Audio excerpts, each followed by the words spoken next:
Mirë se keni ardhur, nuk e di a ka shumë njohun, unë kam dhe zërin e fort në fakt, por gjithsesi të nderuar kolegë, miq dhe të ftuar. Është nder dhe kënaqësi e veçantë për mua t'ju ftoj në konferencën me temë të dhëna të veçanta dhe cilësi e jetës në të smurët me kancer, vlerësimi i parë në Shqipëri. Në përfundim, pra kjo është një konferencë që bëhet në përfundim të një pune këmbgulse 2 vjeçare në kuadër të projektit të AKKSH-is me mbështetjen e Universitetit të Mjekësisë Tiranë. Por pa Akademinë e Shkencave të Shqipërisë, kjo konferencë sot nuk do kishte ndodhur. Sëmundja tumorale mbetet sfidë e madhe e mjekësisë moderne kudo në botë. Trajtimi efektiv i këtyre të smurëve është shumë dimensional.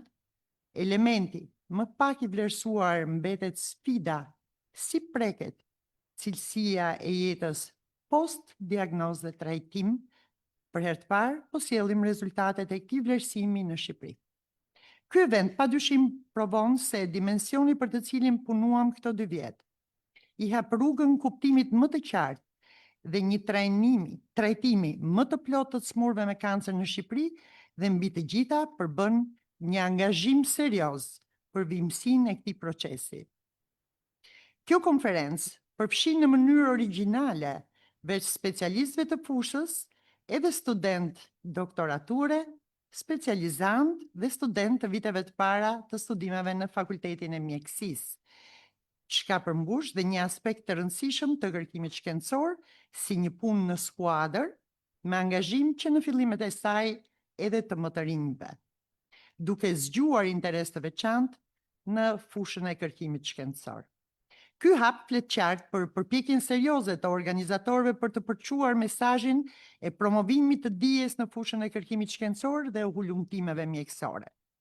Duke falenderuar Komitetin Shkencor dhe ato organizativ në përgatitjen e eventit, institucionet që na mbështeten, Agjencinë Kombëtare të Kërkimit dhe Inovacionit, Universitetin e Mjekësisë të Tiranës, Akademinë e Shkencave të Shqipërisë, Qendrën Spitalore Universitare Nën Tereza, Institutin e Shëndetit Publik, jam besim plot se punimet e kësaj konference do të jenë të suksesshme, sepse nuk është vetëm koha në të cilën jetojmë ajo e inteligjencës artificiale dhe përparimeve marrëmendse teknologjike, por garancia qëndron në energjinë dhe mendsinë që prodhon kjo konferencë.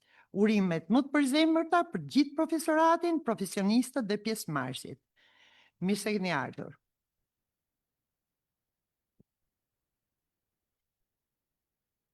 Doni të vazhdoni, profesor? Atëherë ftojmë akademik Anila Hodën të mbajë një fjalë përshëndetje për këtë konferencë.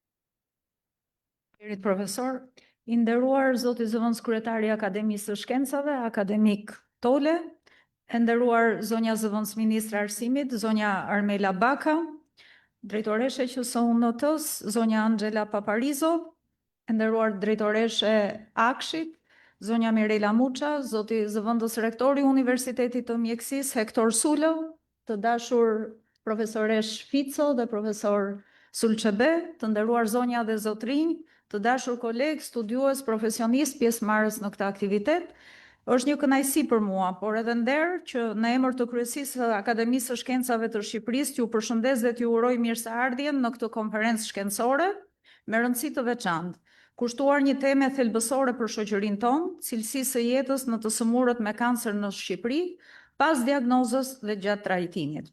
Kjo konferencë pasqyron qartë mënyrën se si Akademia e Shkencave të Shqipërisë e koncepton në rolin e saj si një urë midis kërkimit shkencor, praktikës klinike dhe politikave shëndetësore, duke vendosur gjithmonë në qendër njeriun dhe mirëqenien e tij fizike, psikologjike dhe sociale.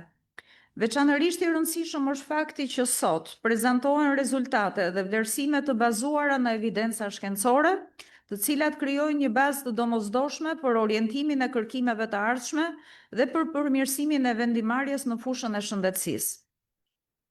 Akademia e Shkencave të Shqipërisë është e përkushtuar ndaj qasjes multidisiplinare duke nxitur ndërthurjen e dijes në fusha të ndryshme të shkencës. Në këtë frym, ajo angazhon studiues të mirënjohur nga disiplina të ndryshme, të cilët kontribojnë në komisione shkencore dhe njësi të përkohshme, siç është edhe rasti i Komisionit të Mjekësisë, që është dhe një ndër organizatorët dhe pjesëmarrësit direkt në projekt. Pra organizatorët e këtij eventi, por dhe pjesëmarrës direkt në projektin për të cilin sot jemi mbledhur. Këto struktura krijojnë hapësira reale për dialog shkencor, analizë kritike dhe bashkëveprim ndërmjet kërkimit dhe praktikës. Një vëmendje të veçantë ne i kushtojmë bashkëpunimit ndërinstitucional, ku Akademia e Shkencave ka marrëveshje bashkëpunimi me Universitetin e Mjekësisë, të cilat kanë krijuar baza konkrete për bashkëpunim akademik dhe kërkimor. Paralelisht, por bëjmë përpjekje të vazhdueshme për forcimin e bashkëpunimit me Qendrën Spitalore Universitare Nën Tereza, me synimin për të afruar edhe më shumë kërkimin shkencor me praktikën klinike. Gjej rastin që meqense drejtoresha është sot e pranishme, taftoj që marrëveshja e bashkëpunimit midis Akademisë së Shkencave dhe konkretisht Qendrës së Kërkimeve të Bioteknologjisë dhe Gjenetikës me sektorin e saj të bioteknologjisë humane, ta nënshkruaj sa më shpejt marrëveshjen me ju. Jemi në proces, uroj dhe dëshiroj që ta përfundojmë sa më shpejt. Pra, një bashkëpunim shumë efektiv dhe funksional është ai me Agjencinë Kombëtare të Kërkimit Shkencor dhe Inovacionit dhe dëshiroj të falenderoj drejtoreshën drejt për drejt përmes mbështetjes së projekteve kërkimore, përfshirë projektet e kërkim zhvillimit, si edhe të teknologjisë së informacionit, të cilat kanë kontribuar drejt për drejt në zhvillimin e studimeve në fusha të ndryshme të shkencës dhe sot konkretisht në fushën e shëndetësisë dhe mjekësisë. Konferenca të tilla, si kjo në të cilën ne jemi mbledhur, ku prezantohen rezultate të mbështetura në evidenca shkencore, kanë një ndikim të drejtë për drejtë në rritjen e cilësisë së debatit profesional, në ndërtimin e besimit në shkencë dhe në promovimin e një kulture vendimarrje të informuar, gjithmonë në funksion të pacientit dhe përmirësimit të cilësisë së jetës së tij. Në përfundim, dëshiroj të falenderoj organizatorët, Komisionin e Mjekësisë, si dhe të gjithë referuesit që do të marrin pjesë sot për kontributin dhe angazhimin e tyre shkencor. Gjithashtu ju uroj diskutime të frytshme dhe një konferencë sa më të suksesshme. Faleminderit.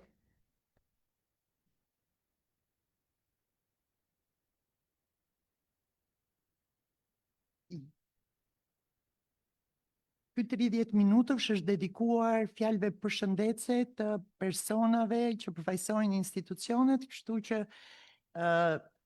ne që jemi të mjekësisë, nganjëherë marrim kohën tonë për t'i bërë gjërat, kurse këta janë shumë të qartë, 3 minuta, 4 minuta dhe i ke këtu.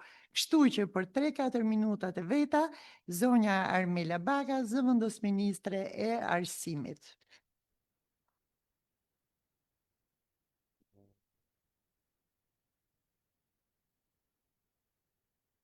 Përshëndetje të gjithëve, i nderuar zëvendës kryetari i Akademisë së Shkencave të Shqipërisë, i nderuar zëvendës rektor i Universitetit të Mjekësisë së Tiranës, të nderuar profesor, pjesë e stafit organizativ dhe Komitetit Shkencor, në mënyrë të veçantë, nderuar profesore Shfico dhe nderuar profesor Sulçebe.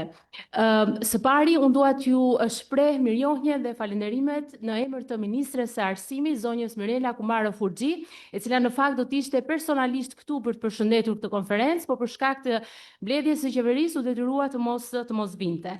Por edhe një herë ju shpreh mirënjohjen dhe falënderimet e saj personale.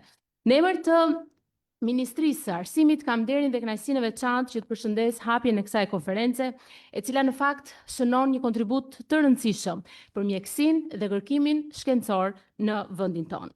Kjo konferencë është fryti i punës së përkushtuar të profesorëve dhe profesionistëve të nderuar, të cilët kanë investuar kohë dhe ekspertizën e tyre për të realizuar për herë të parë në vendin tonë një studim sistematik mbi cilësinë e jetës të smurëve me kancer. Ministria e Arsimit mbështet financimin e kërkimit shkencor nëpërmjet Agjencisë Kombëtare të Kërkimit Shkencor dhe Inovacionit si një instrument kryesor të politikës kombëtare të kërkimit dhe inovacionit. Projektet e financuara nëpërmjet këtij mekanizmi synojnë të prodhojnë njohuri me bazë shkencore, të orientojnë vendimarrjen publike dhe të forcojnë kapacitetet kërkimore të institucioneve tona.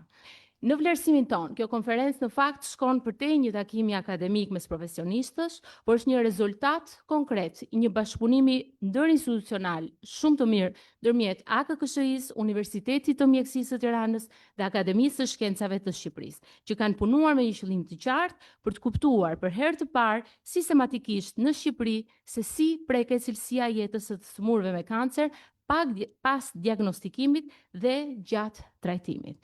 Ministria e Arsimit e konsideron kërkimin shkencor si një shtyllë të zhvillimit të vendit dhe financimi i projekteve nëpërmjet kësaj agjencie është instrumenti konkret nëpërmjet të cilit vendi do të investojë në prodhimin e njohurisë. Dhe ky projekt i sotme dhe kjo konferencë është në fakt një bashkëpunim ndërinstitucional dhe është një shembull i shkëlqyer se si ne mundet të investojmë në kërkimin shkencor në vend me metodologji të qëndrueshme, me rezultate të matshme dhe me impakt të drejtë për drejtë në fushën e shëndetësisë. Për ne është me shumë rëndësi që të falenderojmë veçanërisht kontributin e profesorëve dhe të profesionistëve të shëndetësisë që kanë bërë të mundur punimet e kësaj konference përmes studimeve të tyre. Duke mos u fokusuar vetëm në rolin e tyre klinik të përditshëm, por sikundër e tha dhe profesore Shfico, duke përfshirë të gjithë elementë të tjerë në këtë metodologji multidisciplinare, por duke përfshirë edhe studentët, edhe specializantët me qëllim dhënien e një studimi të plot dhe të mirë informuar që mëtej do të ndikojë edhe në një vendimarrje dhe politika shëndetësore më të informuara. Edhe një herë falenderoj të gjithë profesorët dhe studiuesit për kontributet e tyre dhe ju uroj suksese në këtë konferencë. Faleminderit.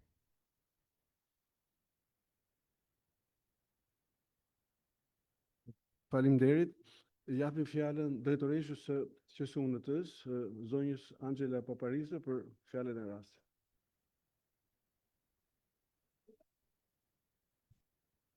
Faleminderit. Të nderuar përfaqësues të Akademisë së Shkencave të Shqipërisë, të nderuar lektor nga Universiteti i Mjekësisë Tiranë, Agjencia Kombëtare e Kërkimit Shkencor dhe Informacionit, Fakulteti i Mjekësisë, UMT dhe Qendra Spitalore Universitare Nën Tereza.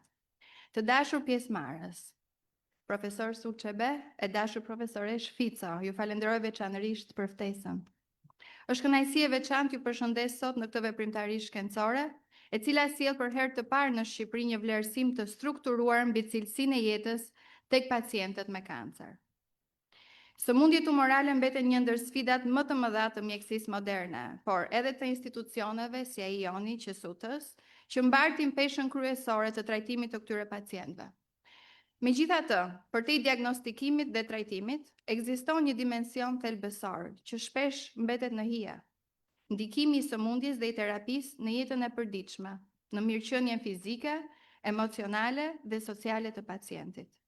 Më vjen mirë që ky studim është fokusuar pikërisht në këtë dimension, duke shënuar një hap të rëndësishëm drejt një qasjeje më njerëzore, më të plotë dhe multidisciplinare në onkologji. Programi sotëm pasqyron një gamë të gjerë temash, nga prirjet e kancerit në Shqipëri te dezinformimi në epokën digjitale, rëndësia e stadit të paraqitjes së tumorit, trajtimi psikoemocional dhe roli kyç i parandalimit përmes vaksinimit ndaj HPV-s. Kjo ndërthurje dëshmon se trajtimi efektiv i kancerit kërkon bashkëpunim të gjerë, profesional dhe institucional. Më bëhet veçanërisht shefi që në këtë panel është edhe profesor Helidon Nina, një nga profesionistët që prej vitesh punon me përkushtim për të ofruar shërbimin më të mirë për çdo pacient që i drejtohet shërbimit onkologjik në QS-UT dhe jo vetëm. Falenderoj të gjithë anëtarët e Komitetit Shkencor dhe organizues për përkushtimin, si dhe institucionet mbështetëse për bashkëpunimin dhe kontributin në realizimin e kësaj konference.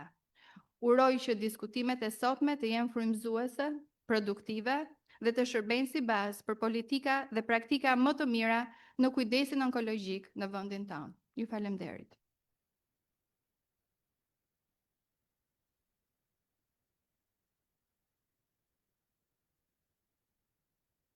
Vijojmë me zonjën Mirela Muça, një person jo vetëm që drejton Agjencinë e Kërkimit Shkencor dhe Inovacionit, por që në të gjithë procesin e aplikimit dhe në arritjen e rezultatit përfundimtar nuk lodhet kurrë me ne. Shumë faleminderit, mirë se keni ardhur, fjala është për ju.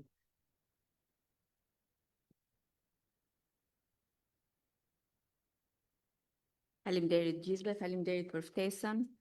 Të nderuar akademik, profesore Shfico, profesor Sulçebe, jam shumë e nderuar që jam sot këtu.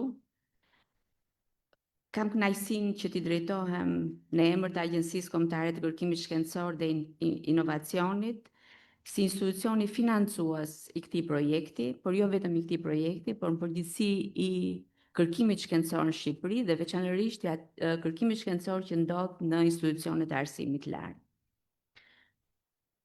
Në perceptimin tim si qytetar, jo si profesionist, por deri tani dhe jo si pacient, fatmirësisht, mendoj se kanceri është një nga sfidat më të mëdha jo vetëm të shëndetit, por dhe të fushës së shërbimeve shëndetësore, por njëkohësisht edhe mbar shoqërisë, sepse mendoj që është një sëmundje që i kushton jo vetëm shoqërisë, por i kushton familjes, i kushton shtetit.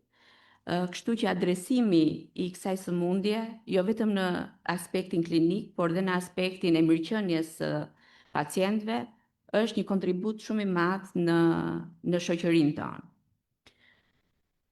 Përballja kërkon jo vetëm përkushtim klinik, por mbi gjitha investim të qëndrueshëm në kërkim shkencor cilësor, në teknologji, inovacion dhe në bashkëpunim ndërinstitucional. Vetëm përmes kërkimit dhe inovacionit të orientuar drejt zgjidhjeve konkrete, mund të përmirësojmë diagnostikimin e hershëm, trajtimin e personalizuar dhe cilësinë e jetës së pacientëve. Agjencia Kombëtare për Kërkim Shkencor dhe Inovacion ka si mision mbështetjen e projekteve kërkimore që adresojnë prioritetet kombëtare, ndër të cilat shëndeti është një nga ato.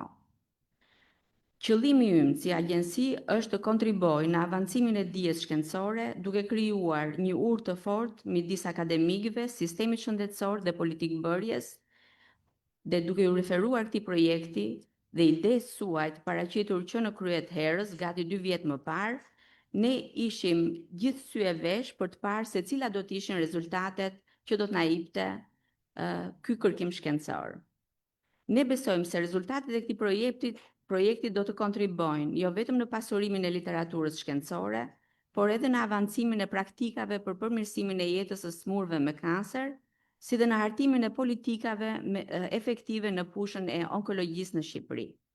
Në 5 vitet e fundit, Agjencia Kombëtare për Kërkim Shkencor ka financuar rreth 60 projekte në fushën e shëndetësisë, ku janë angazhuar më shumë se 300 pedagog, kërkues shkencor, studentë të doktoraturës, teknicien, por edhe student të Universitetit të Mjekësisë, të Universitetit të Vlorës, të Universitetit të Elbasanit dhe të universitetet të tjera të cilat kanë bashkëpunuar me këto universitete.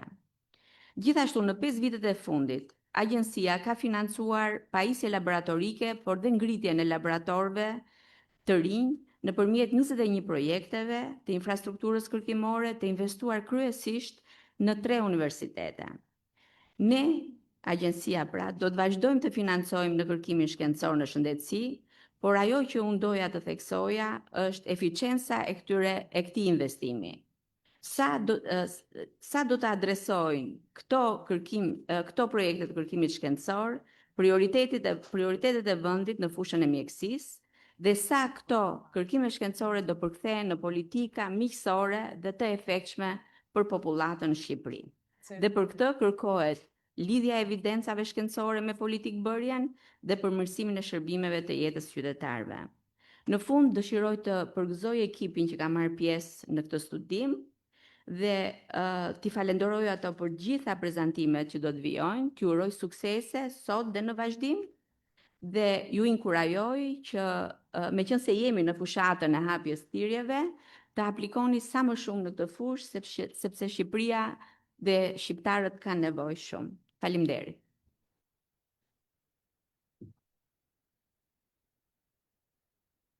Faleminderit, zonja Muço. Dhe unë t'ju jap fjalën profesor Hektor Sulës, zëvendës rektor i Universitetit të Mjekësisë, që në bajë fjalën e rastit.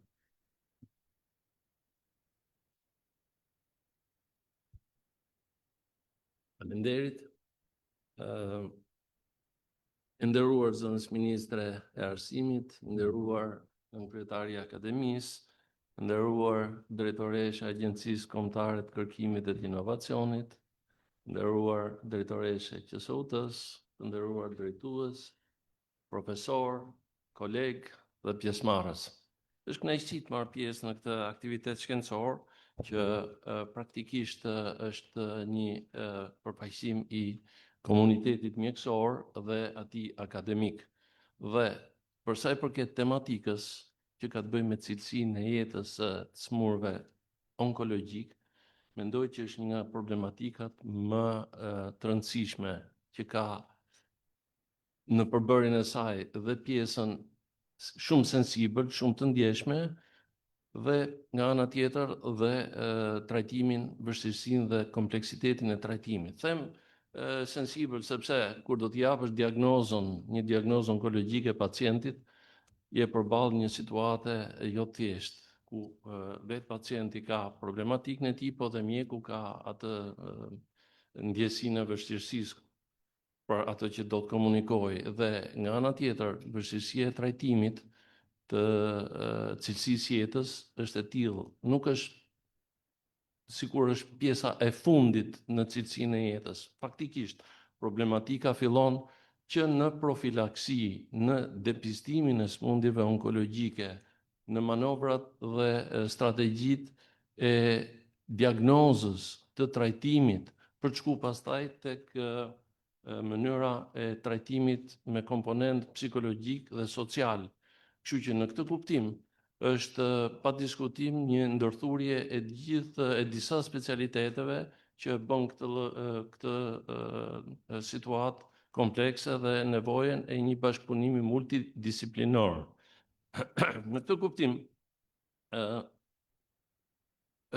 Universiteti i Mjekësisë ka atë qasjen e vet për sa i përket këtyre kërkimit shkencor, metodave të reja diagnostike dhe në mënyrë të veçantë përfshirjes së stafit mjekësor, ku rol të veçantë zë pjesa e specialistëve të ri. Dhe në këtë konferencë është pasqyrimi më i mirë i pjesëmarrjes së mjekëve, specializantëve dhe studentëve.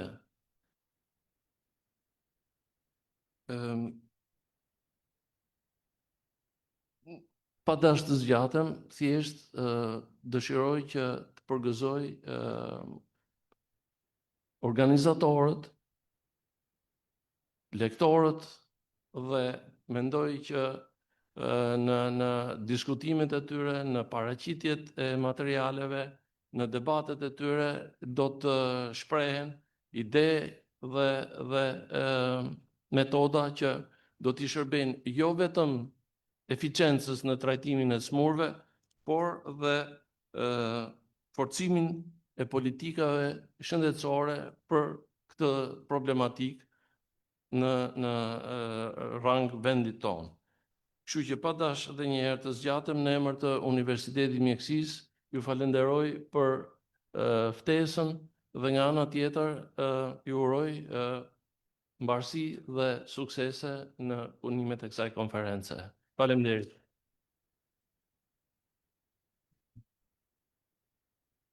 Atëherë, duke ndjekur programin edhe me ndonjë këshill shumë dashamirëse që mos e shiko shumë shpesh telefonin,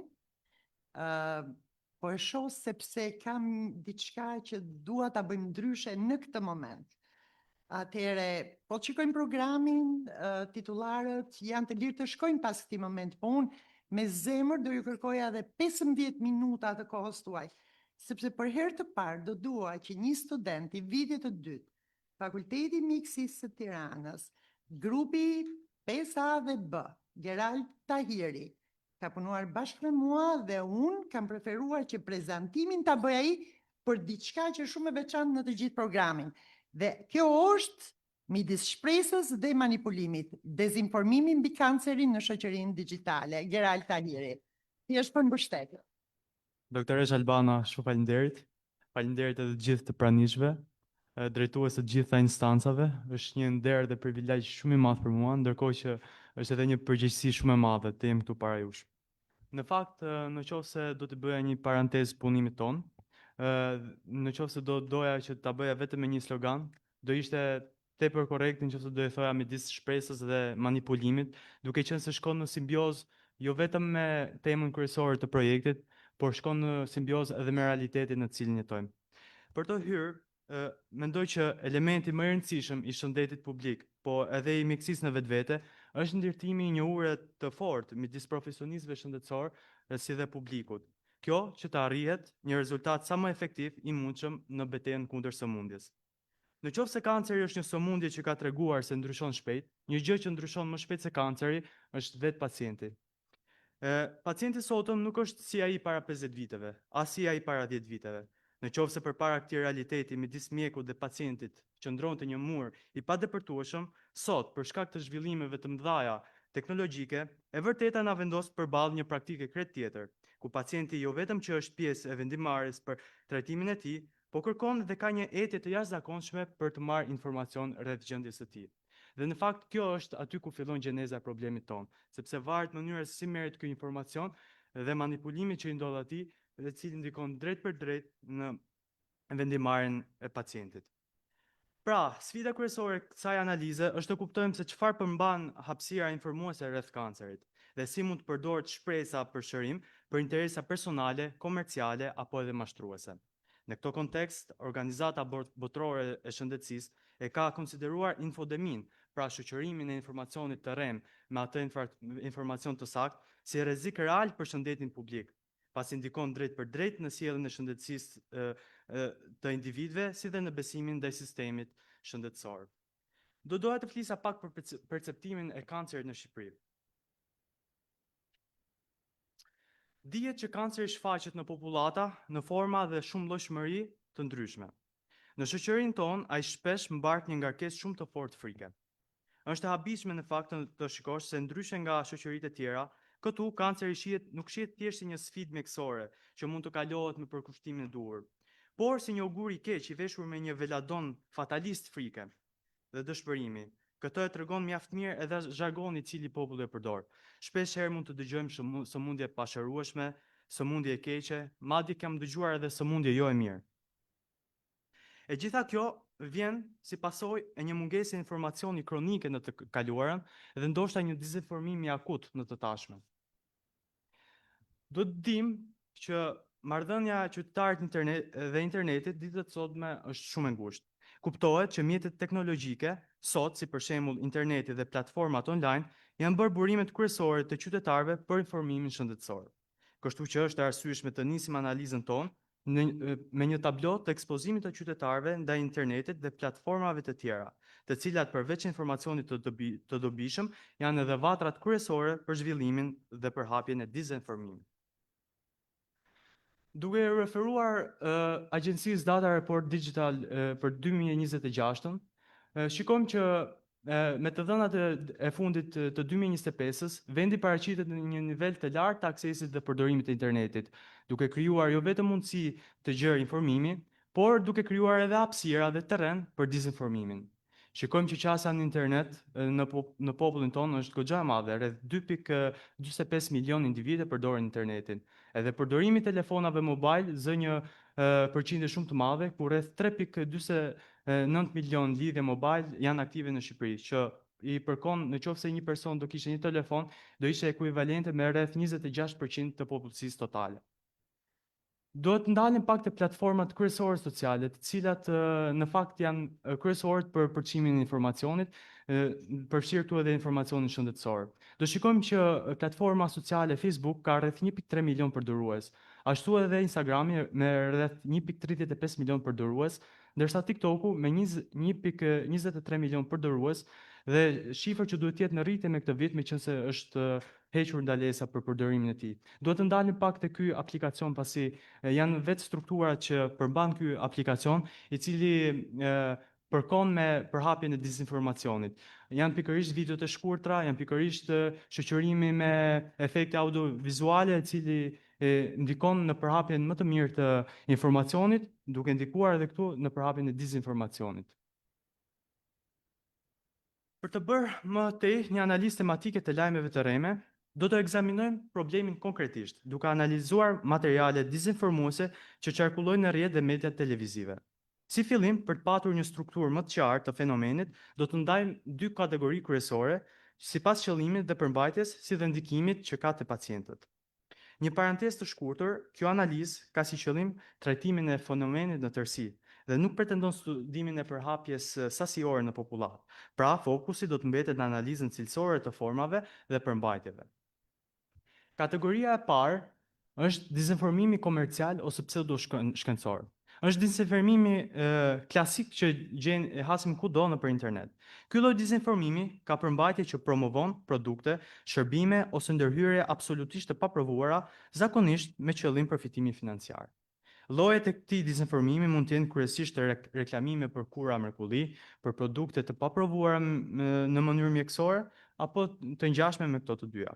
Përmbajtja që këto lajme ose dezinformime kanë në rrjetet sociale apo edhe në platforma të tjera janë si më poshtë.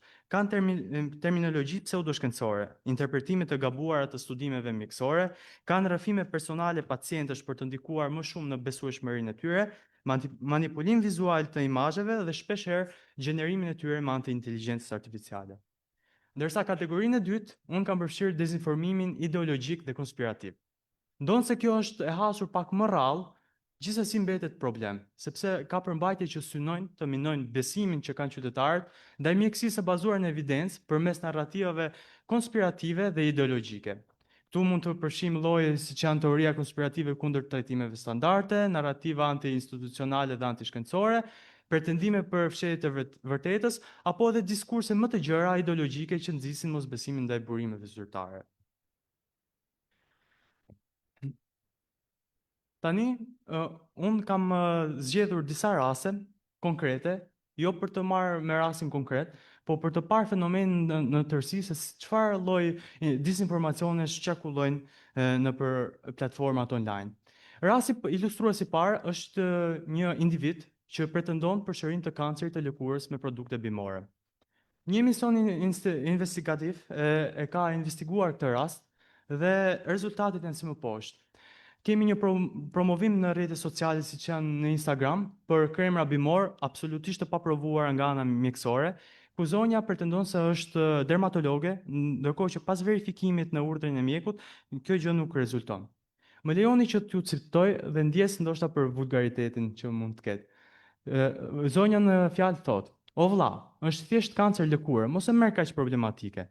Në këtë rast, kjo ndikon tek pacienti duke i thënë se shiko se nuk është kaq e rrezikshme, ndërkohë që vendimarrja e pacientit mund të jetë heqja dorë nga trajtimi në spital dhe vazhdimi i një kure të pabazuar që jo vetëm që nuk ka ndikim, por mund të ketë një diskurs komplet të kundërt, pasi mund të përkeqësojë shëndetin e pacientit.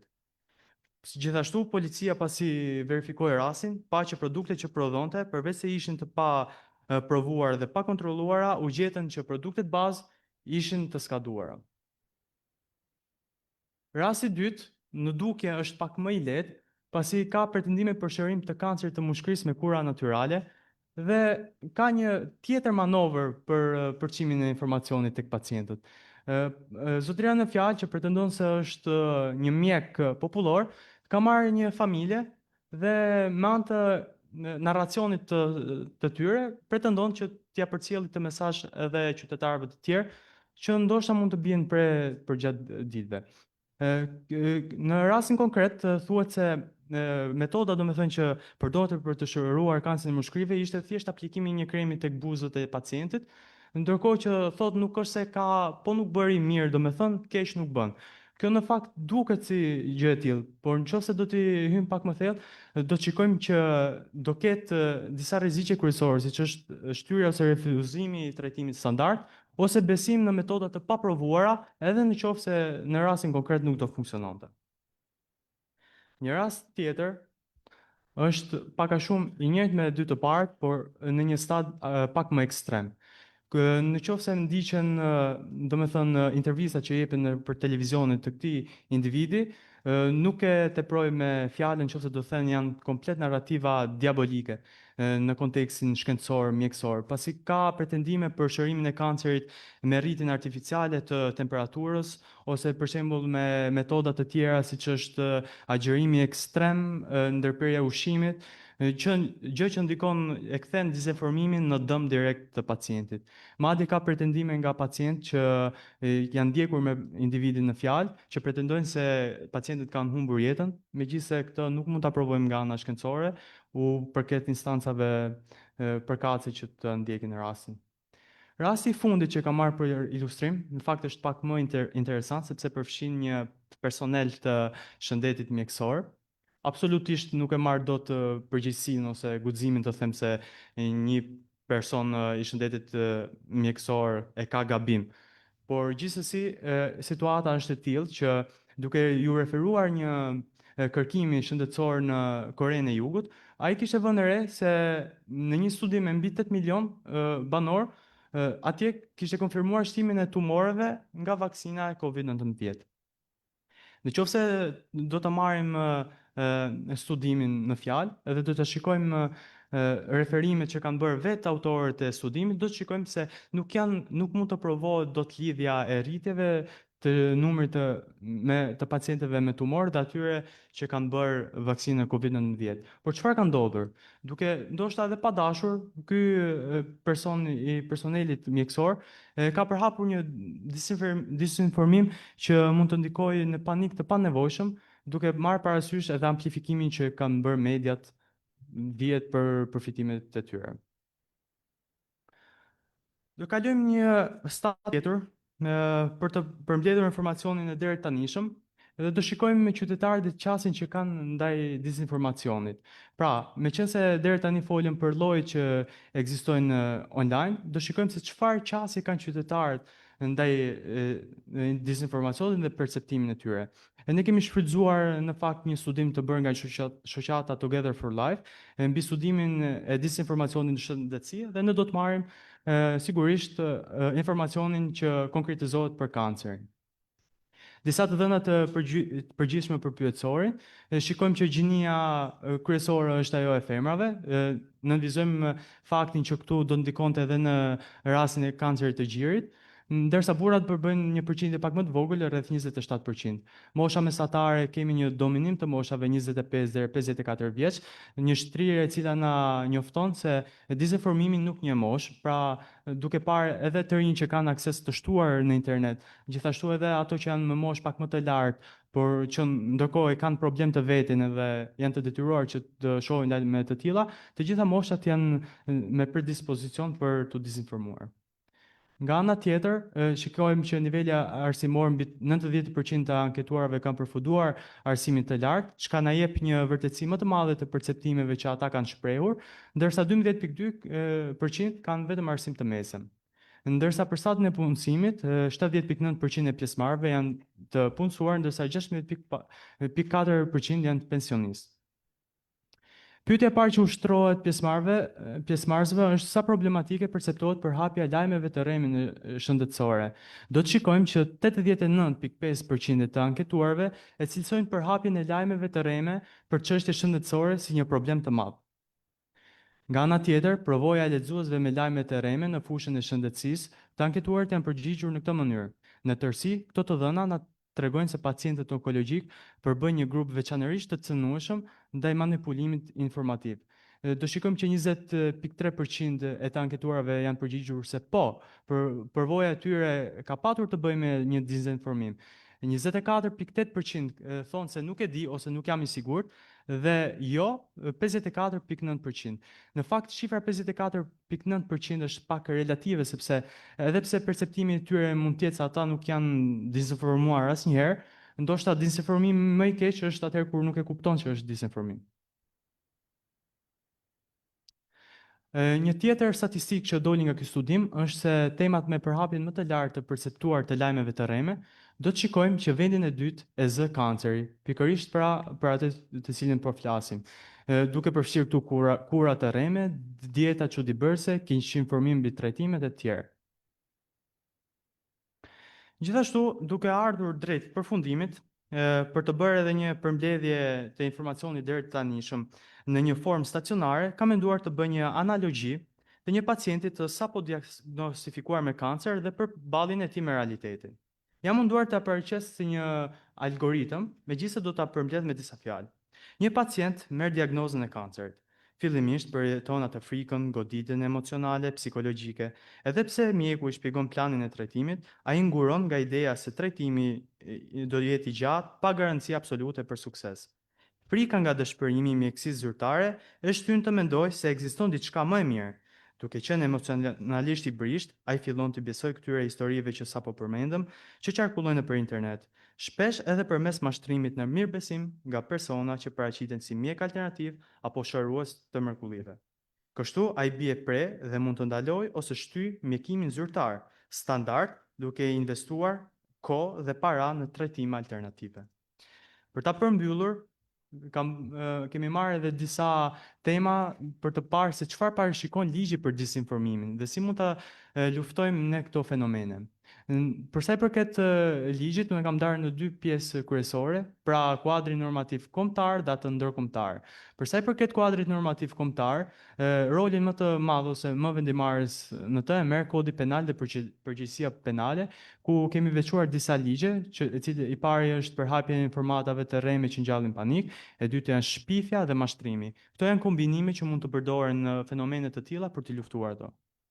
Nga pikpamja e kuadrit ndërkombëtar, kemi disa, le të themi, rregullime që mund të bëhen, edhe pse nuk janë normativ detyruese. E para është detyrime juridike direkte, siç është rregullorja ndërkombëtare e shëndetit, apo edhe standarde orientuese dhe me ndikim direkt, siç është instrumenti si Digital Service Act, IBS apo konventa Medicrime.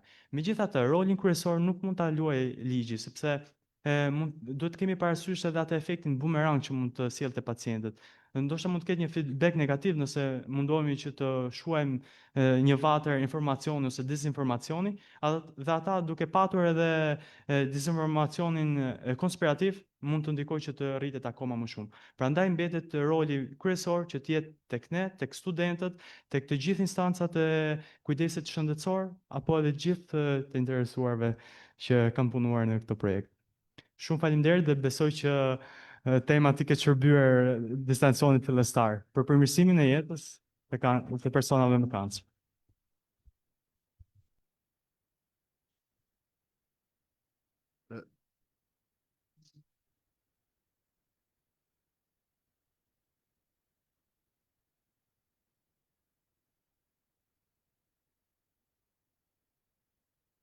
Tani më lejoni të jap fjalën profesor Elidonit, i cili do të flasi për problemin e spitalit onkologjik dhe qendrën e Gjerit.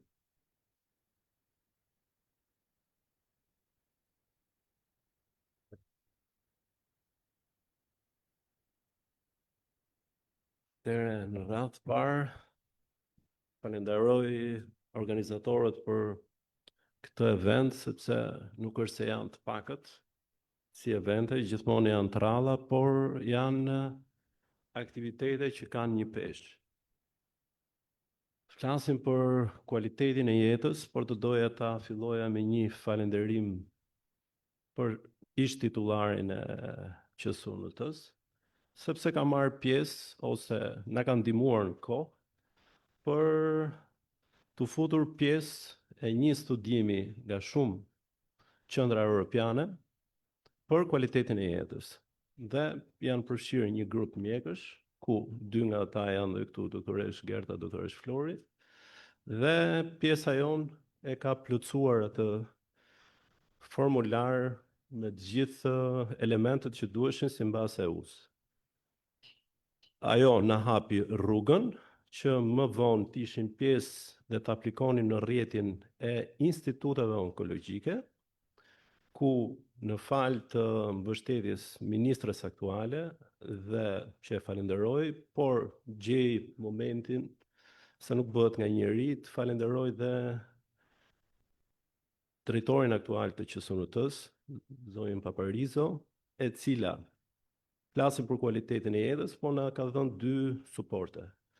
Një, aplikimin për qenë pjesë e OH-it, ku janë gjithë institutet onkologjike europiane, dhe dyta, ajo që unë do prezantoj sot, qendra e Gjirit, e cila kaloi para 2-3 ditësh në KMS, thash fal mbështetjes drejtoreshës, dhe është le themi, një realitet.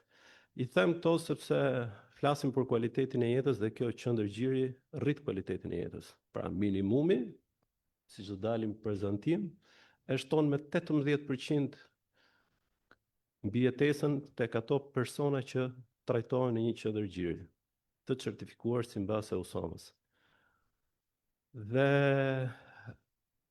kjo ka ato peshën e vet, sepse flasim për kualitet të jetës, megjithatë duhet mas e hedh një ide që duhet bëhet një studim për kualitetin e jetës atyre që jo të mjekëve, po të atyre që janë në për momentet caktuara që kërkojnë gjëra për të bërë, cilat bëhen me shumë vonesë, sepse shumë herë drejtuesit nuk duan dëgjojnë dhe thojnë po, ose e arshivojnë dhe nuk marrin asnjë vendim. Kështu që e fillova me këtë falënderim sepse e ndjej të arsyeshëm.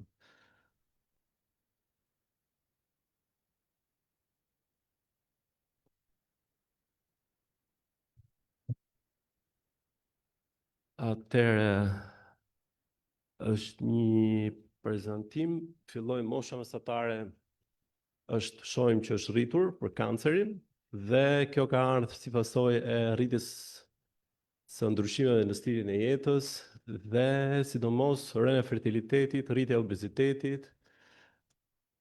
Kemi dhe një rritje ndërgjegjësimit nga diagnozat e mëparshme, nga 2008 kanceri i gjit është rritur rang botror 20%, mortaliteti me 14%. Kemi rreth 2.3 miliona raste të reja. Tani është slajdi modifikuar së shijimi, po tani në herë drejtuesit bëjnë edhe modifikime të slajdeve, vetëm kështu se filloja. Atëherë, për kancerin e gjirit po i bjerë shumë shkurt, kemi faktorët e riskut kontrollueshëm, pa kontrollueshëm dhe risk reduction. I dim gjithë, nuk po haj kohë e kjo, meqense organizatorët e kanë një çik të jemi korrekt për kohën, edhe derisa dhe slajdet i kanë modifikuar. Atëherë shkoj ajo që duhet dim të gjithë, një incident, vazhdojmë të jemi një vend me incidencë të lartë kanceri të gjirit, lokalisht avancuar, vjen si pasojë e statusit të edukimit, varfërisë, moshës dhe mungesës të screeningut, le të themi, për vendet ku ne jemi. Atëherë, rrugtimi i pacientit ton, meqense po flasim për kualitetin e jetës pacientit, është nga mjeku i familjes, bëhen ekzamenimet bazike, ekomamografi, dhe nëse shihet që është një informacion i dyshim, shkohet tek mjeku onkolog i rajonit. Dhe nga andej bëhet përcjellja tek spitali onkologjik, ku është ambulatori i kirurgjisë që i pret të gjitha pacient. Aktualisht me formën e re do jetë akoma dhe më e organizuar kjo punë. Mund të shkojmë në one stop shop para pacientit duke ardhur, në momentin që vjen bëj ekon, nëse do duhet eko certifikuese, kor biopsia, marrja e materialit, dhe kështu shkurtohet gjithë duke hequr këto planifikimet e tjera. Pra kjo është në një nga synimet e qendrës së gjirit. Dhe pastaj mos i ka marrë diagnozën, i prezantohet stafet multidisiplinar, ku e dim që është një grup individësh, profesionistë, aktorë të rëndësishëm në trajtimin e një patologjie të caktuar, ku bëhet vendoset në evidencë në mënyrë statistikore çdo rast për problematikat që ka, dhe bëhet analiza e këtij pacienti në bazë të anatomisë patologjike, refertet që kemi, dhënave që kemi, dhe duke respektuar gjithë linjat guid. Është i rëndësishëm që ky gjykim bëhet nga ky staf, ku do thoja që nuk mungojnë as mjek të rinj, specializat e tjerë. Në spitalin ton, aktualisht janë 3, më saktë 2, sepse tek njëri janë 2 bashk, 2 stafe që kanë peshë, pra gjiri, melanoma dhe ginekologjisë. Por mos harrojmë, spitali jon, duke qenë që është qendra e vetme që le të themi universitare në Shqipëri, nivel kombëtar, ka gjithë onkologët dhe radioterapeutët, më të specializuar në nivele të ndryshme, të patologjive që ne i kemi, ndihmon dhe stafet e tjera në spitalet e tjera ose klinikat e tjera universitare të QSMT-s me asistencën e tyre dhe me mendimet e tyre. Duhet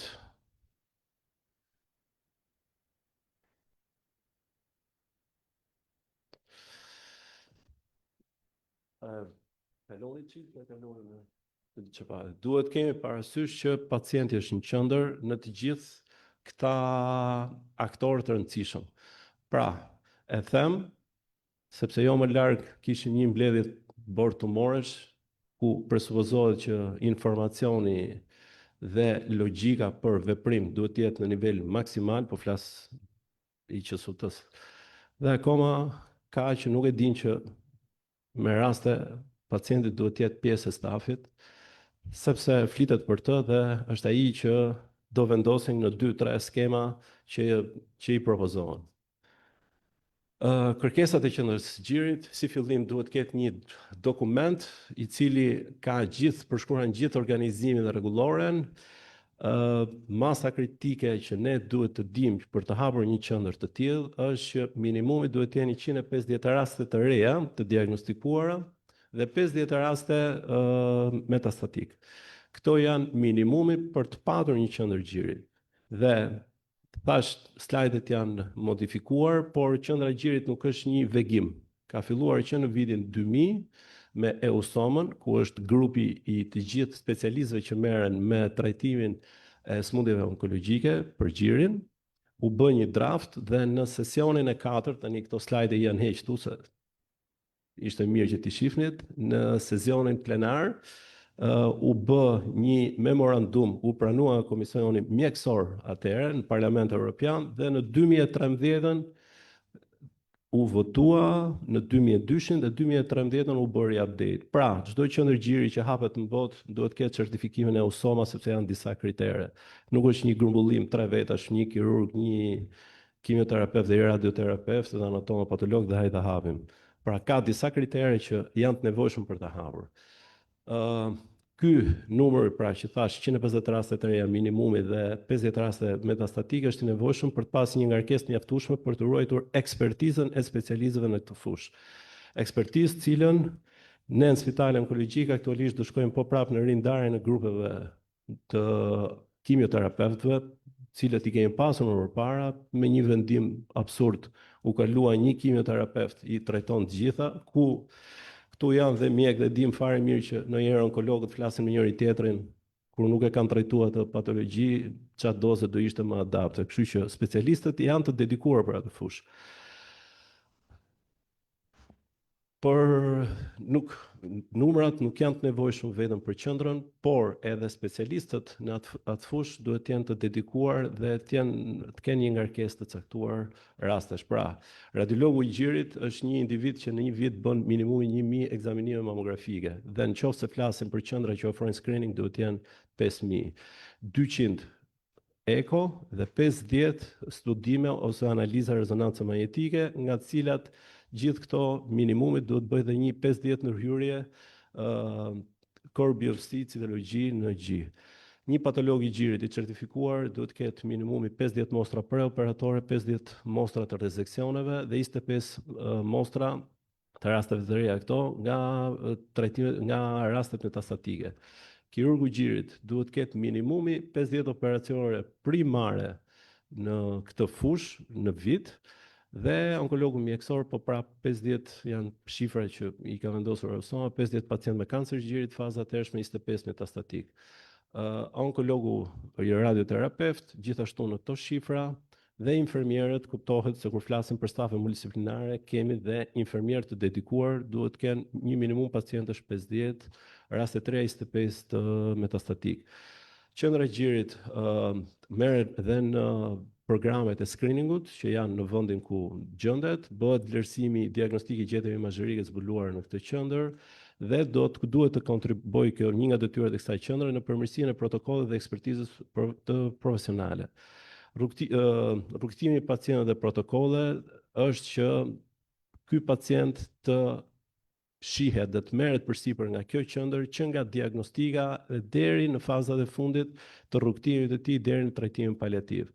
duhet që nga qendra e gjirit të identifikohen udhëzimet kombëtare, ndërkombëtare dhe të rishikohen të paktën 2 herë në vit mbas vjetore që këto protokolle që kemi dhe duhet të miratohet gjithë rruga e pacientit në një MDT. Pra, qëllimi i qendrës gjirit është siguroj një standard për rrugtimin diagnostik, terapeutik dhe të kujdesit, pra që quhet percorso diagnostico, terapeutico, asistenciale, PDTI. Do me thonë është një shprehje që shumë veta nuk e kuptojnë, por është më shumë se MDT-ja. Pra, këto janë gjëra të kristalizuara, të caktuara që asnjëri nuk mund ndali. Pse e them të? Sepse edhe në pseudo-qendra të ndryshme, ku bashkohen 3 mjek, le të themi, kur na vijnë letrat në fund se duam spitali onkologjik, është që çdo pacient vjen në fund, shohim që për shumë raste mbyllen syt. Tani mbyllet syri jo se i ke bën mirë pacientit, se gjithë vendimarrja është për të keq pacientit. Kuptohet, arsyet janë arsye të tjera që po të njëjtat pastaj kur janë në stafet aty bëjnë moral për element tjerë. Pra, një specialist është specialist kudo që duhet jetë dhe duhet thot fjalën e vet dhe duhet thot jo, ky rast nuk e lën. Atëherë, ky qendra e gjirit duhet koordinoj, duhet ketë një koordinatore të vetën, e cila mund të jetë infermier i dedikuar, mjek e tjerë, por që duhet të jetë dhe të bëj rregullimin me të gjithë elementet tjerë të stafit.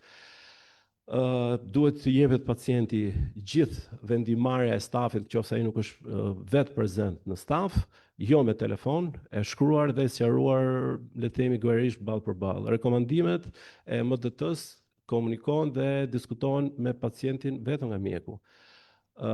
Informacionet për pacientin ofrohen të qarta, siç e thash, në formë të shkruar, por gjatë kësaj kohe pacienti ka mundësinë edhe me fletpalosjet ose informimet nga grupet lokale të mbështetje. Pra, mos harrojmë, në Shqipëri janë 2 shoqata që janë me të vërtet kanë bërë një mbështetje edhe të zërit ton, pra Europa Dona dhe YMCA-ja, dhe e them këtë sepse ishin 2 takime të YMCA-s që kam qenë unë prezent me parlamentarët, gra parlamentare nga të dyja aspekte, rejsi, majt dhe i djathtë, me drejtues parlamentit të Shqipërisë, që u arrit që para i viti kaloi dhe u miratua protezimi i grave i ofruar totalisht nga shteti.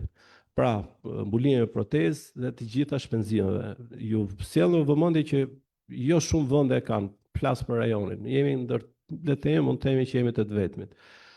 Dhe kemi filluar në tetor fillimisht me 2 raste, por aktualisht pritet mbarimi, siç e dini ju, në Shqipëri, që është tenderi e tjerë, që të fillojë për të gjitha.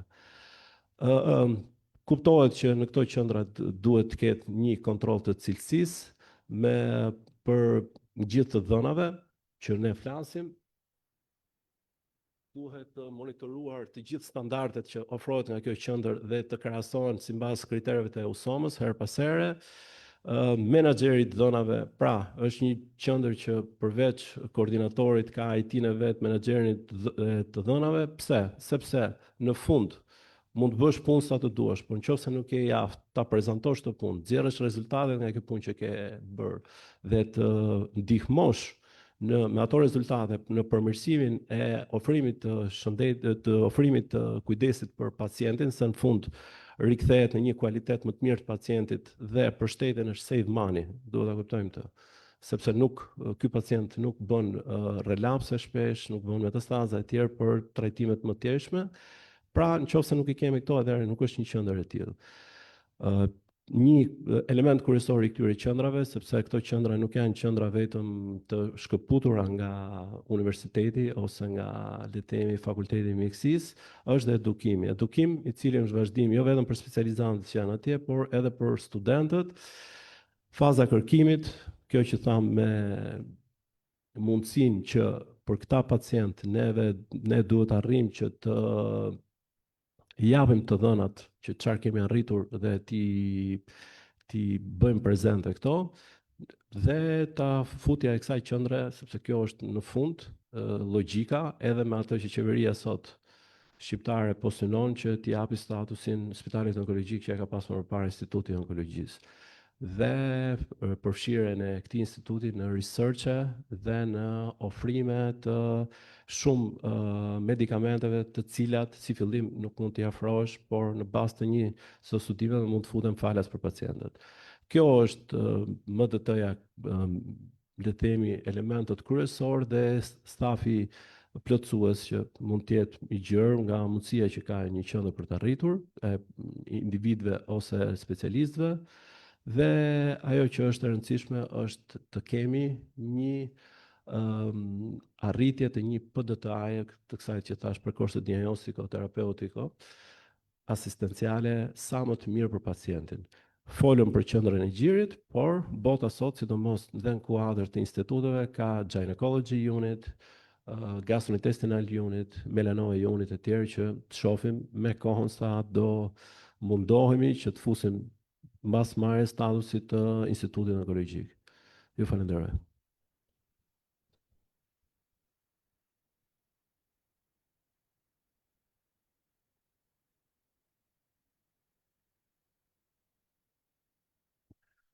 Faleminderit profesor Elidoni për këtë paraqitje shumë të rëndësishme dhe interesante për qendrën e gjirit që është një pikë me të vërtetë esenciale për një kancer që është kanceri kryesor me prevalencën më të lartë në seksin femër. Dhe vazhdojmë me doktoresh Fationa Krajen, e cila do flasë mbi cilësinë e jetës pas diagnostikimit të kancerit në Shqipëri, një studim prospektiv.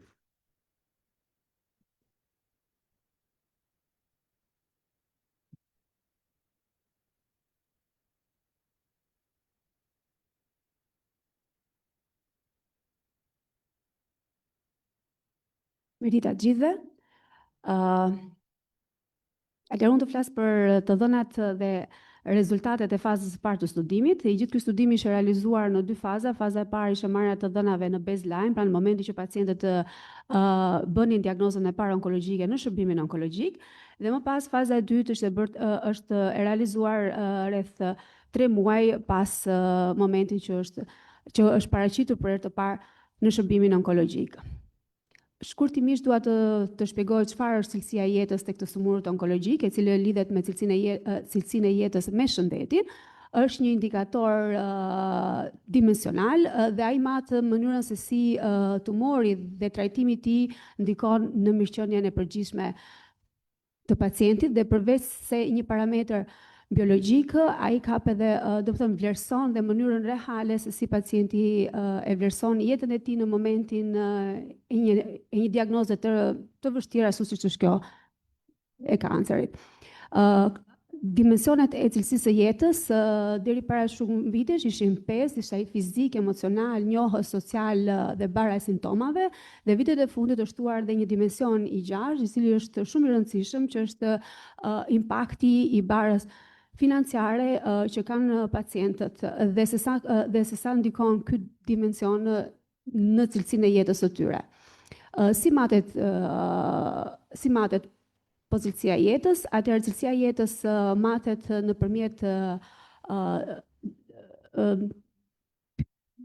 pyetësorëve të validuar, dhe këta pyetësorë duhet të jenë specifik sipas tumor site, dhe pyetësori më i përdorur si në trajt klinik ashtu dhe në studime është ai i ortisisë, i cili është i përbërë nga 30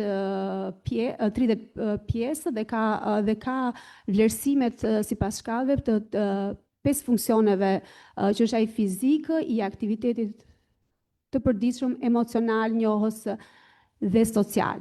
Është një pyetësor i cili është i përkthyer në shumë gjuhë të botës dhe ne kemi realizuar në gjuhën shqipe.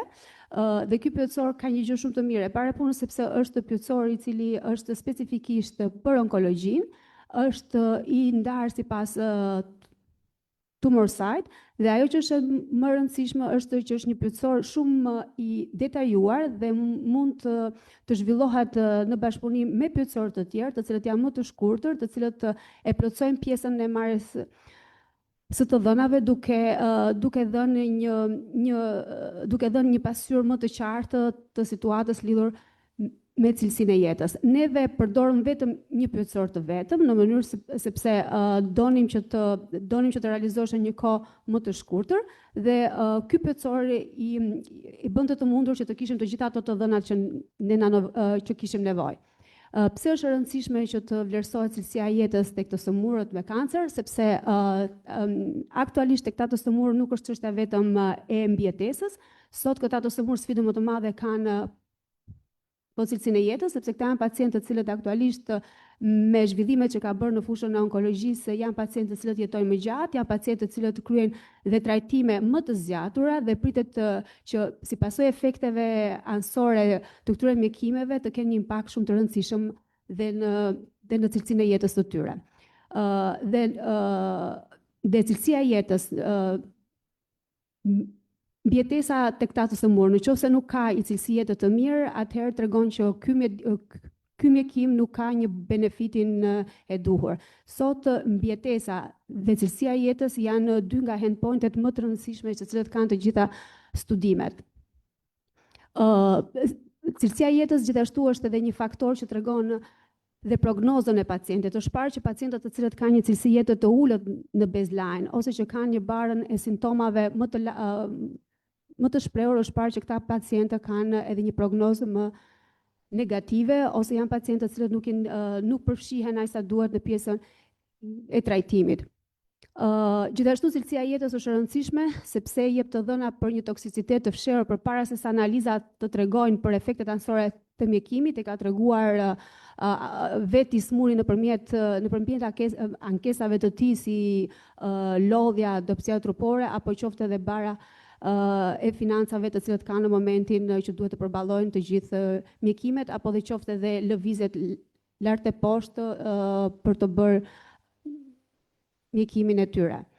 Në këtë tabel kam paraqitur se si ka ndryshuar endpointet e studimeve nga endpointet të cilët kanë qenë të fokusuara në mbijetesë, në endpointet të cilët janë spostuar në lidhje me cilësinë e jetës. Nëse më përpara shikoshe overall survival, sot shikohet overall survival plus quality of life. Nëse më përpara shikoshe vetëm response rate, tani shikohet response rate së bashku me cilësinë e jetës. Pra, aktualisht është një nga endpointet më të rëndësishme dhe cila ka tregon edhe se sa pocilësor është një trial.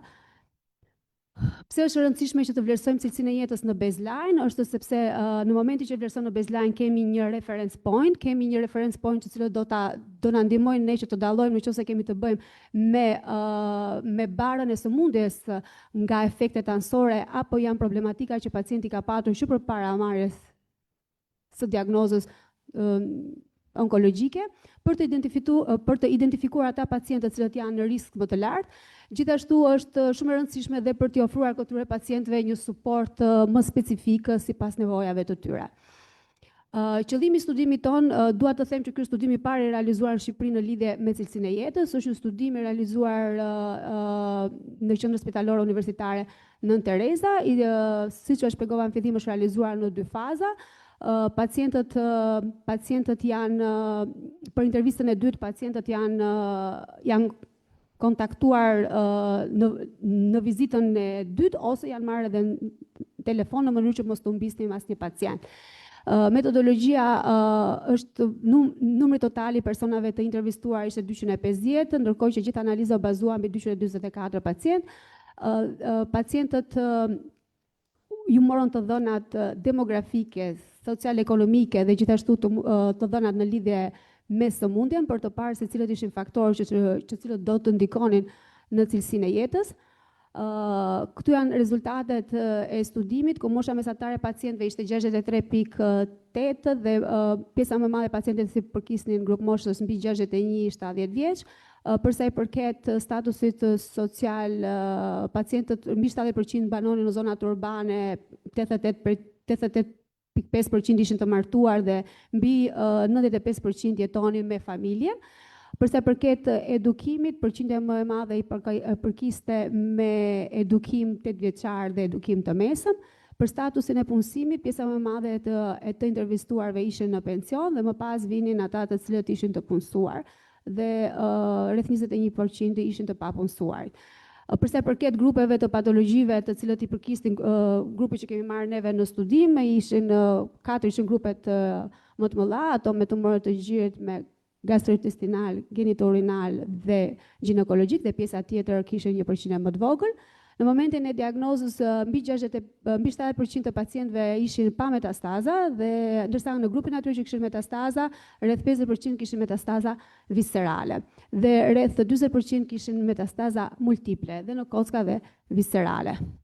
Në momentin e diagnozës, si përsa i përket cilësisë së jetës, ashtu edhe shëndetit në tërësi, rreth 62% e pacientëve referonin që kishin një cilësi jete dhe një shëndet në tërësi mirë ose shumë mirë, ndërsa rreth 17% deklaruan që kishin një cilësi jete keq ose shumë keq.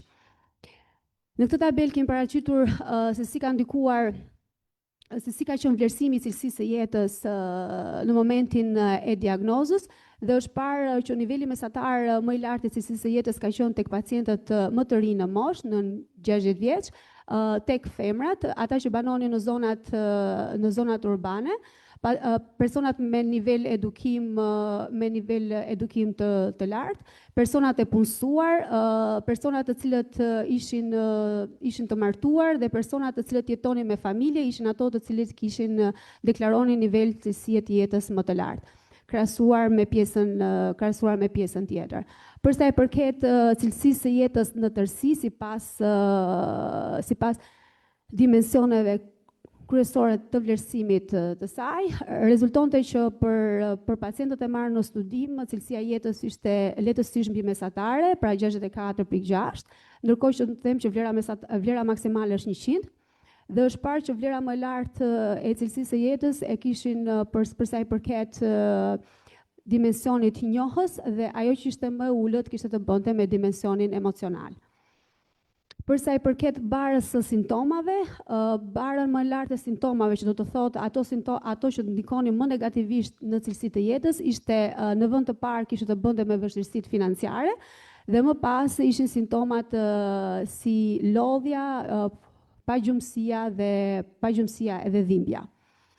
Përsa i përket dhojtë të tumoreve, u pa që ato të cilët kishin cilësinë e jetës më të lartë ishin pacientët me kancer gjiri krahasuar me gjithë tumoret e tjera, megjithatë nuk u vure një significancë statistikore midis dhojtë të tumoret edhe cilësisë së jetës. Ndoshta kjo mund të ketë bëjë edhe me numrin e vogël të rasteve, por në rastin tonë nuk rezultoi.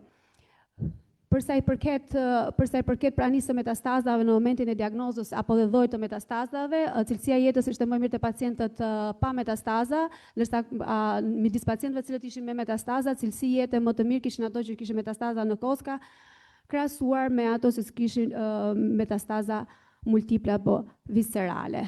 Por nuk ishte një significancë statistikore në këtë.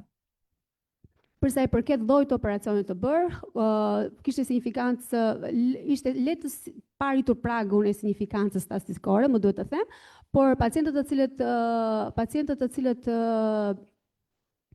cilët kishin kryer kirurgji, kishin gjendje quality of life më të mirë krahasuar me ata që nuk kishin bërë kirurgji, ndërsa krahasuar midis pacientëve, midis dhojtë të operacionit, ata që kishin bërë një operacion të pjesshëm, kishin cilësi jete më të mirë, ndërsa përsa i përket trajtimit onkologjik me kimioterapi dhe radioterapi, pacientët të cilët kishin bërë trajtim me radio dhe me kimio kishin një cilësi jete më të ulët, dhe kjo kishin significancë statistikore. Një sqarim, sepse aty kemi shkruar një kirurgji e pjesshme, dhe kirurgjia e pjesshme janë pacientët të cilët bëjnë ato që bën operacionet e gjirit apo të gastrointestinal që ka ruajtur të stomakut. Përsa i përket sëmundshmërive të tjera, u pa që pacientët të cilët nuk kishin sëmundshmëri kishin një cilësi jete më të mirë krahasuar me ata që kishin sëmundje të tjera shoqëruese, dhe pacientëve u bë një pyetje në pyetësorin e përgjithshëm tonin, në qoftë se ato kishin bërë shpenzime për ekzaminime apo për trajtime në privat, duke paguar out of pocket. Dhe u pa që pacientët të cilët kishin shpenzuar për ekzaminime në privat kishin cilësi jete më të ulët krahasuar se ato që nuk kishin bërë asnjë lloj ekzaminimi në privat. Por kjo nuk kishte ndonjë significancë statistikore. Atëherë, sipas rezultatet të fazës së parë në baseline të studimit, tregoi që gjendja e përgjithshme shëndetësore e pacientëve me kancer në momentin e diagnozës është mbi mesatare, 64.65. Funksioni njohës është ai i cili kishte nivelin më të lartë të cilësisë, ndërkohë dimensioni emocional është ai i cili tregoi tregoi nivelin më të ulët të cilësisë së jetës.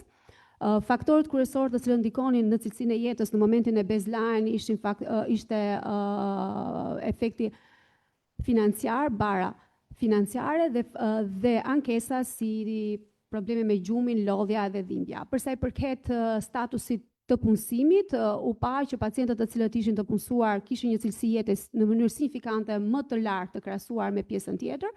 Ndërsa për sa i përket faktorëve që lidhen me sëmundjes, me statusin e sëmundjes, dukshëm pacientët të cilët janë pa pranitë të metastazave dhe kanë një cilësi jete më të lartë krahasuar me pacientët me metastaza dhe kjo është e pritshme. Ndërsa pacientët që bëjnë trajtim me kimo dhe me radioterapi treguan që kanë një cilësi jete më të ulët.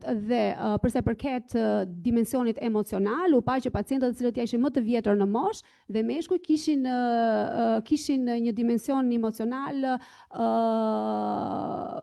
mesatarisht më të rritur dhe kjo është shpjeguar dhe në literaturë, pasi pacientët e vjetër në moshë janë pacientë të cilët duke mos patur më barën e familjes, normalisht duken më të qetë për të përballuar edhe sëmundjen që kanë. Si përfundim, mund të themi që të dhënat tona si studimi parë në lidhje me cilësinë e jetës dhe i bërë jo në retrospektiv, është një studim i cili tregoi që cilësia e jetës së pacientëve që në momentin e diagnozës është mbi mesatare. Arritëm të identifikojmë faktorët e riskut për që ndikojnë negativisht në cilësinë e jetës. Dhe përveç të faktorëve klinik, të cilët mund të lidhen me programet e screeningut apo diagnozës së hershme, të cilët do të ndihmonin më pas që pacientët të bënin trajtime më pak agresive, duke ndikuar më pak negativisht në cilësinë e tyre të jetës, janë edhe një sër faktorë që lidhen me simptomat, me barën e simptomave, siç është bara financiare, gjë e cila na sugjeron që përveç fokusit që kemi për trajtimin sipas standardit më të lartë të pacientëve onkologjik, pacientët onkologjik kanë nevojë edhe për një ndihmë shumë të strukturuar psikosociale, pse jo edhe një ndihmë ekonomike që mund t'i ulte barën financiare që ndikon, që ishte një nga elemente që ndikonin më negativisht në cilësinë e jetës së këtyre pacientëve që ne morëm në studim. Faleminderit. Unë kam paraqitur vetëm pjesën e në baseline, pastaj do profesori Vintoçi do paraqisi të dhënat pas 3 muajve. Faleminderit doktor Shpatione për këtë paraqitje mjaft interesante dhe vazhdojmë me temën prirjet e kancerit në Shqipëri, e cila duhet paraqitesh nga Dorina Toçi, por meqense nuk është e mundur, kemi një mjekë tjetër që e paraqit këtë temë.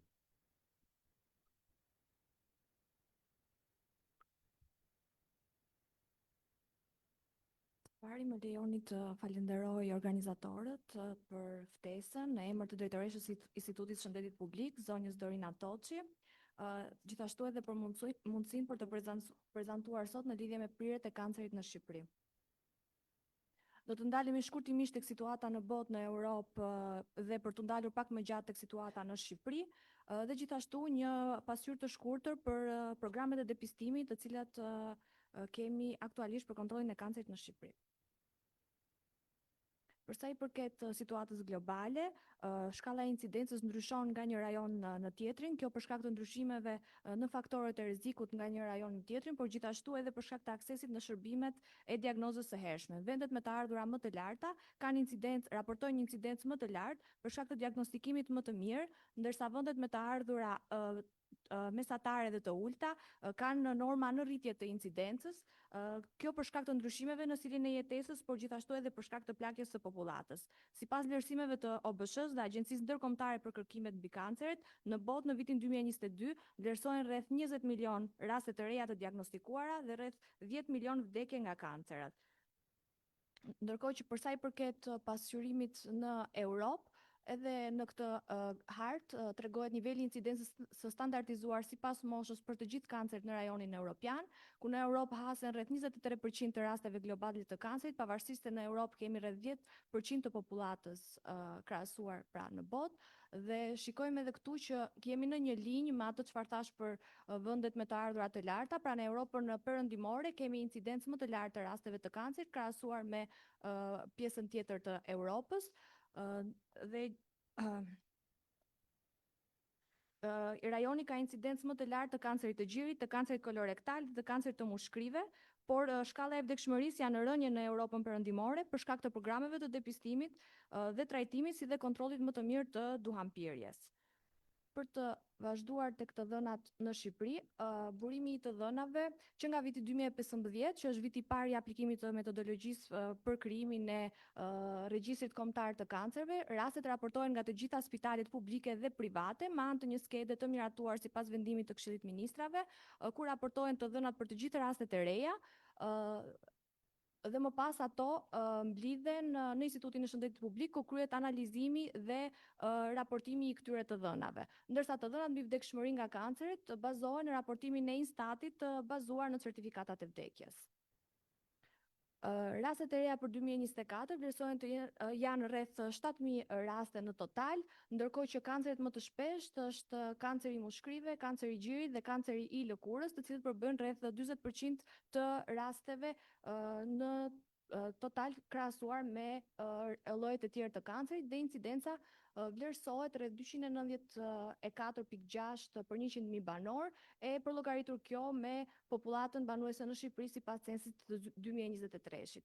Ndërsa për sa i përket pyrjeve në kohë, në këtë grafik është bërë një paraqitje e numreve të rasteve të reja nga viti 2015, pra nga fillimi i programit kombëtar të kancerit deri në vitin 2024, dhe në vitin 2024 kemi pikërisht pra 7.076 raste. Viti 2020 është viti i pandemisë dhe shikohet një numër më i ulët i rasteve, gjë që është vënë re pak a shumë në të gjithë sëmundjet e tjera të cilët raportohen në këtë periudhë për shkak të pandemisë, ndërkohë që kemi vazhduar një rritje nga 2021 në 2024. Dhe krahasimi i incidencës nga viti 2023 në 2024 gjithashtu vazhdon në rritje, si tek meshkujt tek femrat, gjithashtu edhe në total.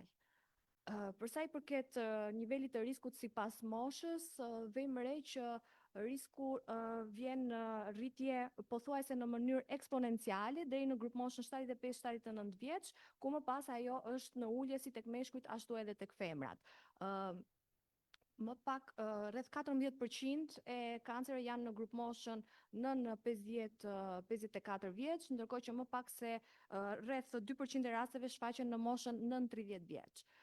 Do ndalesha pak vetëm për të bërë krahasimin midis nivelit të riskut tek meshkujt dhe tek femrat, ku shikojmë që përpara grup moshës 50-59 vjeç janë femrat të cilët kanë riskun më të lartë, lidhur kjo edhe me kancerit të aparatit riprodhues i femrave, ndërkohë që pas grup moshës 55-59 vjeç kemi një rritje më të madhe të riskut me më shumë se 2 fish tek meshkujt krahasuar me femrat, ndërkohë që pas grup moshës 75-79 vjeç vjen rënja. Ndërsa për sa i përket shpërndarjes sipas qarqeve për vitin 2024, niveli i incidencës për 100.000 banor, Tirana mban numrin më të madh të rasteve dhe ka patur një prirje në rritje nga njëri vit në tjetrin, ndërkohë që qarqet të tjera të cilat gjithashtu janë në nivele të larta është Fieri, gjithashtu Fieri, Korça, ndërsa rajonet të cilat kanë nivele më të ulta është Berati, Dibra dhe Gjirokastra. Përgjithsisht në të gjithë rajonet ka qenë në rritje, Fieri është një nga ato rajone që është pak a shumë në të njëjtat nivele edhe nga viti në vit. Për sa i përket vdekshmërisë të kancerit, vdekshmëria proporcionale nga kanceri mbetet në Shqipëri në 10 vitet e fundit ka qenë pak a shumë në të njëjtat nivele e qëndrueshme në rreth 15%. Ngelet shkaku i dytë më i rëndësishëm i vdekjeve pas sëmundjeve të zemrës, ku në vitin 2024 është vlerësuar në 15.3% dhe është pak më i ulët të krahasuar me vitin 2023 që ishte 15.7%, ndërsa niveli i vdekshmërisë i standardizuar për moshën është në ulje dhe kemi bërë një paraqitje për të krahasuar nga viti 2015 ku jemi me 89.4 për 100.000, në vitin 2024 me 68.8 për 100.000. Edhe në BE, vdekshmëria proporcionale nga kanceret është rreth 21.6, ndërsa vendet të cilët kanë nivele të ngjashme ose përqindje të ngjashme me Shqipërinë është Rumania, Serbia, Turqia, Bullgaria, Lituania. Kancerit kryesor, si shkaktar të vdekjes, shikojmë që përqindjen më të madhe e mban kanceri i mushkrive, gjithashtu i stomakut dhe për të përmendur është edhe kanceri i gjirit tek femrat me rreth 16%. Për të ndalur tek programet e depistimit, të cilët aktualisht drejtohen nga Instituti i Shëndetit Publik dhe nga Ministria e Shëndetësisë, siç janë programi i depistimit të kancerit të gjirit, programi i depistimit të kancerit të qafës së mitrës, por gjithashtu edhe programi i kancerit kolorektal. Programi i depistimit të kancerit të gjirit është organizuar me anë të mamografive në spitalet rajonale, poliklinikat kryesore, siç është Poliklinika e Specialiteteve 3 në Tiranë, gjithashtu Spitali Universitar Obstetrik Ginekologjik Nëna Mbretëresht Gjeraldin dhe QSOT-ja, pjesë e këtij programi dhe janë dhe 2 mamografi të lëvizshme të ISHP-s, të cilët ofrojnë shërbim në të gjitha ato qytete ku ne nuk kemi pra mamografi stacionare dhe ofrohet shërbimi me anë të mamografive lëvizse. Grupet e gratë e moshës mbi 50 vjeç dhe ato që preken dhe gratë të cilët i përkasin grupeve me risk të shtuar, ftohen dhe udhëzohen nga mjeku i familjes për të kryer ekzaminime me mamografi. Ky depistim ofrohet me mamografi dhe çdo 2 vjet për gratë të cilët nuk paraqesin shenja apo dyshime klinike dhe nga viti 2014 në vitin 2025 janë kryer rreth 190.000 mamografi. Ndërsa programi i depistimit të kancerit të qafës së mitrës ka filluar që nga viti 2019, ofrohet në të gjithë qendrat shëndetësore me anë të testimit për HPV. Deri në vitin 2025, gratë e grup moshës 40-50 vjeç, pavarësisht statusit të tyre të sigurimit shëndetësor, ftoheshin për të bërë pjesë e këtij programi, ndërkohë që me vendimin më të fundit, siç edhe është prezantuar nga Ministria, që nga viti 2026 do të përfshihet grup mosha 35-55 vjeç, ISHP-ja dërgon çdo vit kompletet e testimit dhe udhëzimet vizuale për të lehtësuar vetë administrimin e kampionit, duke qenë se testimi bëhet pra mostra mund të merret vetë nga gruaja, që ka qenë edhe në pilotimin e këtij programi është parë si preferencë grave për ta kryer këtë, ama për të gjithë gratë që kanë nevojë, normalisht ofrohet edhe ndihma nga personeli shëndetësor. Mjekët e familjes bëjnë si ftesën për të qenë pjesë e programit, por gjithashtu edhe japin rekomandimet vijuese në rast të rezultateve pozitive të gjithë hapat të cilët ndërmerren. Nga viti 2019 në 2025 janë kryer mbi 70.000 testime për HPV-n. Dhe programi i depistimit të kancerit kolorektal kam zgjedhur për ta quajtur programi i depistimit, në fakt është përfaqësohet nga një test, e cili është testi për gjak okult në feçe, që është i integruar në programin kombëtar të kontrollit mjekësor bazë të check-upit dhe ofrohet për të gjithë banorët e grup moshës 35-75 vjeç. Ftesa gjithashtu si për të bërë pjesë e check-upit dhe për të marrë këtë testim është me anë të ftesës nga mjeku i familjes. Programi zbatohet që nga viti 2015 dhe financohet nga buxheti i shtetit dhe çdo vit më shumë se 200.000 persona përfitojnë nga ky shërbim depistimi. Dhe në vijim po punohet gjithashtu në përputhje me rekomandimet e Bashkimit Evropian për planet për të futur në Shqipëri për të patur dhe programe të tjera depistimi, siç është kanceri i mushkrive, kanceri i prostatës dhe kanceri i stomakut, që po punohet nga Instituti i Shëndetit Publik me anë të grupeve të punës për të bërë TAIEX, siç është ai i planifikuar për 2026 për kancerin e mushkrive dhe të prostatës, por gjithashtu do të nevojitet që për kancerin e mushkriveve të vijojë më pas me një model pilotimi në Spitalin Shef Qendroqi në 2027, ndërsa për kancerin e prostatës nuk të përgjigjet një rajon për ta pilotuar dhe më pas për të parë ecurinë dhe shtrirjen në të gjithë Shqipërinë, dhe gjithashtu edhe për kancerin e stomakut parashikohet të kryhet një vlerësim i kapaciteteve të sistemit shëndetësor në 2026 dhe më pas krijimi organizimi një tajeksi në mbi këtë temë në 2027. Faleminderit.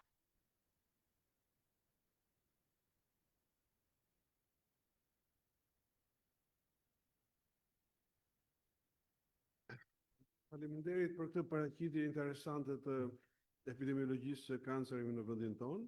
Nëse ka ndonjë pyetje, do një diskutim lidhur me këtë, para se të shkojmë në pauzën e kafes.